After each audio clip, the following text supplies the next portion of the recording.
Anna Jaworska artystycznie. Zapraszam na film.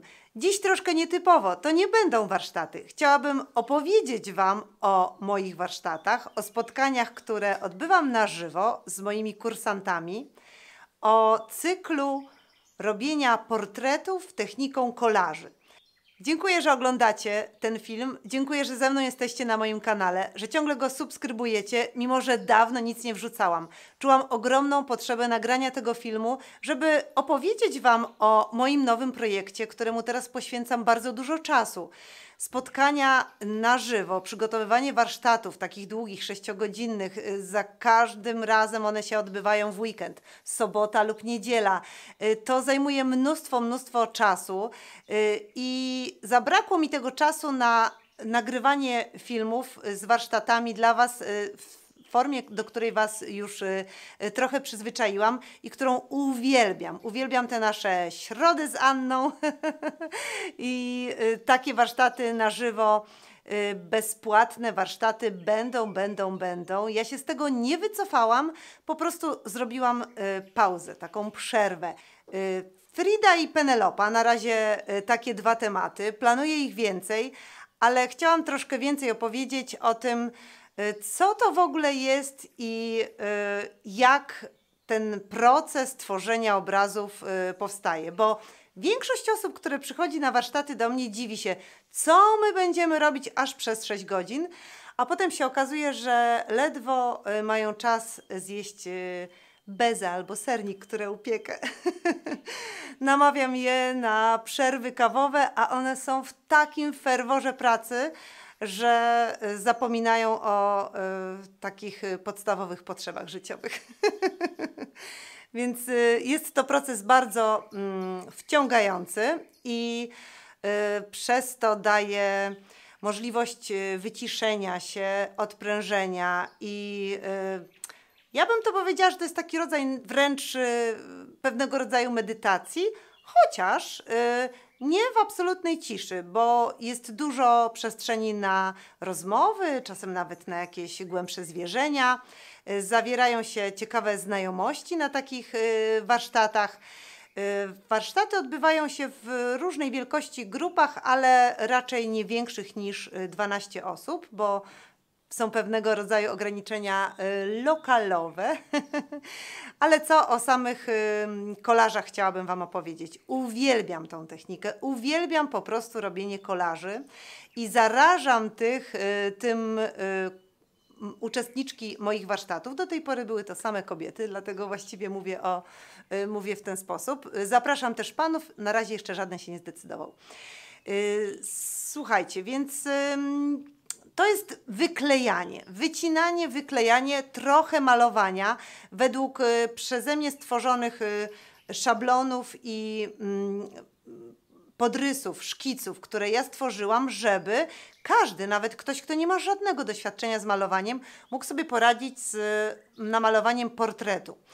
Jeśli są osoby doświadczone, to one się decydują na robienie jakiegoś światłocienia, a jeśli nie, to płasko położony kolor, jak kolorowanka dla dzieci na twarz według szablonu, a dalej wyklejanie. Wyklejanie ubrań, na przykład jak u Penelopy ten sweterek. Zobaczcie sobie to na zbliżeniach, że wykorzystałam najdziwniejsze materiały.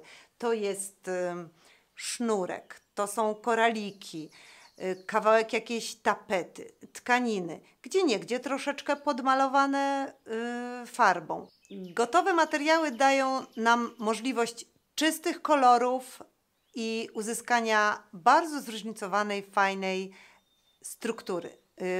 To są faktury błyszczące, matowe, jakieś takie półprzezroczyste. Zobaczcie na przykład jak u tej Fridy. Nie każdy dałby sobie radę z namalowaniem na przykład małpy. To jest małpa wycięta z kawałka starej tapety, potem podkolorowana troszeczkę farbami.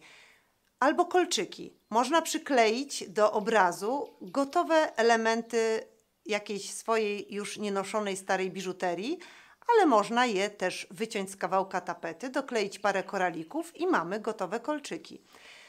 Mnóstwo pomysłów na wykorzystanie jakichś materiałów, które gdzieś tam zalegają w szufladach, tak zwanych różnych przydasi. Jest to taki sposób również na recycling i niesamowicie rozwijająca wyobraźnię technika. Kolaż pozwala nam łączyć wiele technik rękodzielniczych. Znacie mnie, wiecie, że jestem miłośniczką rękodzieła. Uwielbiam szydełkowanie, uwielbiam mnóstwo różnych technik, jak na przykład origami. I proszę, róża z papieru albo motylek złożony z papieru też może się znaleźć na takim obrazie. To jest naprawdę bardzo satysfakcjonujące, bo efekt jest natychmiastowy.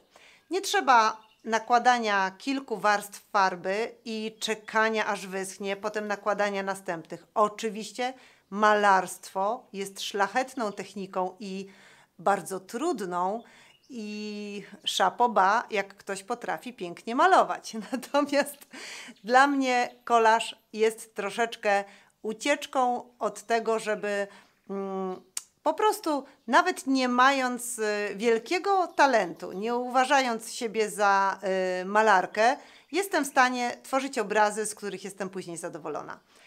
Namawiam Was do odważnego tworzenia, do wykorzystywania najróżniejszych materiałów i do zapoznania się z tą techniką kolażu, bo efekt, uważam, jest piorunujący.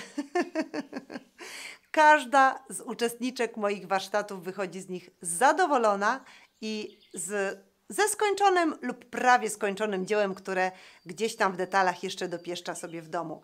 Także 6 godzin pracy to wcale nie jest bardzo długo na stworzenie obrazu.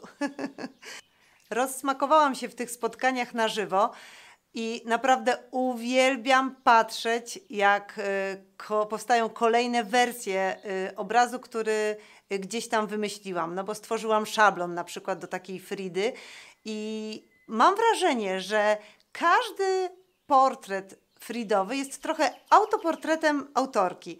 Niesamowite, jak zgadzają się na przykład kolory obrazu z kolorami ubrania, w którym pojawiła się na warsztatach autorka.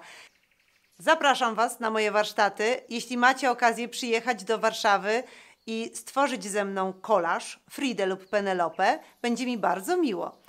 Sernik i beza też nieźle mi wychodzą. Napijemy się razem kawy, pogadamy, poznamy się bliżej. Jeśli nie, nic straconego. Już niedługo znowu będą warsztaty na YouTubie. Nagram kolejne filmy i będziemy się też spotykać na żywo w niektóre środy. Bardzo lubię te spotkania. Do zobaczenia następnym razem. Dziękuję jeszcze raz. Dziękuję za to, że tu jesteście. Cześć!